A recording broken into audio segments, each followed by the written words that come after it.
Hai kaum rebahan, kalian suka kerokan gak sih? Kalau aku sih suka kerokan, apalagi kalau aku lagi masuk angin, terus mau datang bulan, lagi sakit kepala, pasti aku kerokan. Tapi gimana kalau kerokan? Kalau kena angin duduk, boleh gak sih? Penasaran? Pantengin terus ya.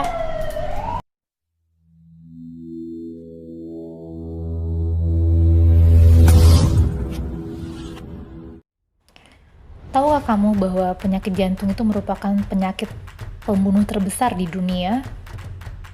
Penyakit jantung terjadi karena adanya sumbatan di pembuluh darah, yang semakin lama sumbatan itu semakin membesar dan memblokade pembuluh darah di jantung. Adapun faktor risiko untuk terjadi serangan jantung adalah penyakit kencing manis, kemudian tekanan darah tinggi, lalu overweight, kemudian riwayat merokok, kolesterol tinggi, sama riwayat keluarga yang pernah terkena serangan jantung. Jadi hati-hati karena ada faktor genetiknya juga yang terjadi di sini. Pada serangan jantung, nyeri dadanya itu khas ya, seperti ditimpa beban berat di dada di sebelah kiri. Dan rasanya itu, nyerinya itu menjalar ke tangan kiri dan ke rahang. Kemudian disertai juga mual muntah dan keringat dingin. Tapi pada wanita, pada orang tua, pada orang dengan penyakit gula, kadang-kadang gejala untuk nyeri dada itu bahkan nggak ada.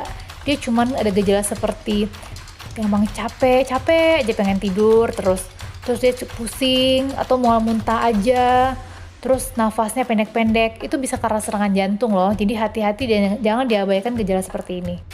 Oke, ini skema untuk ketika terjadi serangan jantung, ini masih dipakai di luar negeri ya. Jadi kalau misalnya kita nyeri dada, serangan jantung, pasien akan menghubungi 911, pasien atau keluarga akan menghubungi 911, lalu 911 akan segera datang dengan membawa petugasnya. Petugas kesehatannya akan melakukan pemeriksaan singkat kepada pasiennya, berikut dengan tanya jawab, lalu pasien diberi oksigen dan dilakukan rekaman jantung. Kalau dari rekaman jantungnya mengarah ke tipe STEMI ini adalah tipe serangan jantung yang paling berat pada pembuluh darah di dada. Kalau misal pembuluh darah di jantung, kalau memang arahnya ke STEMI, maka petugas ambulans akan memikirkan dua hal, rumah sakit mana yang akan tuju. Rumah sakit yang bisa melakukan streptokinase dalam waktu 30 menit, atau rumah sakit yang bisa melakukan pelayanan pemasangan ring jantung dalam waktu 90 menit transportasinya. Kalau misalnya tidak bisa menemukan rumah sakit yang bisa melakukan pengenceran darah dalam waktu 30 menit serangan, maka dia akan diarahkan ke rumah sakit yang bisa melakukan pemasangan ring dalam waktu kurang dari 90 menit. Golden period untuk serangan jantung tipe STEMI ini adalah 60 menit pertama. Jadi kalau misalnya kita kerokan, malah memperlama waktu untuk pasien mendapatkan terapi yang tepat.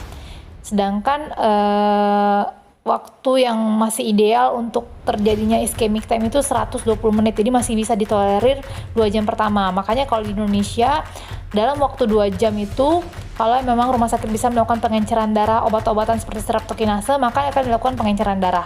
Tapi kalau misalnya tidak ada obat-obat pengenceran darah yang bisa dilakukan dalam waktu 120 menit, maka diarahkan ke dalam menuju ke PCI, pemasangan ring jantung, dan ini masih ditolerir dalam waktu 12 jam.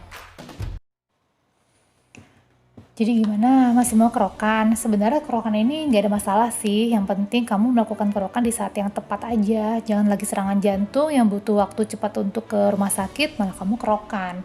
Jadi jangan ya, karena aku pernah tuh ketemu pasien yang diantar keluarganya dengan serangan jantung, terus abis dikerok dia meninggal. Meninggalnya sih bukan karena kerokannya, tapi karena dia serangan jantung dan nggak cepat dibawa ke rumah sakit. Jadi nyeri dada, terus dikerok-kerok dulu, yang ada pembuluh darahnya tambah sempit, tambah jantungnya tambah lemah, akhirnya meninggal. Jadi kerokannya jangan pas serangan jantung ya.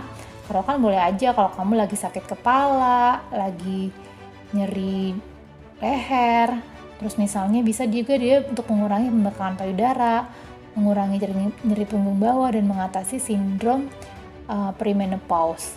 Sebenarnya kerokan ini sudah ditemukan di Tiongkok dan disebut sebagai energi Qi.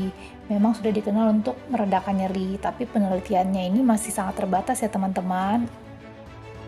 Oh ya teman-teman, sebenarnya itu istilah angin duduk itu sama dengan serangan jantung ya. Kadang-kadang orang bingung tuh, angin duduk, dikirain angin yang masuk pada saat duduk. Padahal sebenarnya angin duduk itu sama dengan serangan jantung. Jangan lupa subscribe channel ini kalau kalian merasa channel ini bermanfaat ya. Oh ya, aku mau jelasin untuk pencegahan serangan jantung, kita lakukan cerdik, yaitu cek kesehatan secara berkala, hanyutkan asap rokok, rajin olahraga dan beraktivitas fisik, diet sehat dengan gizi seimbang, istirahat yang cukup, dan kendalikan stres. Oke, sampai jumpa lagi.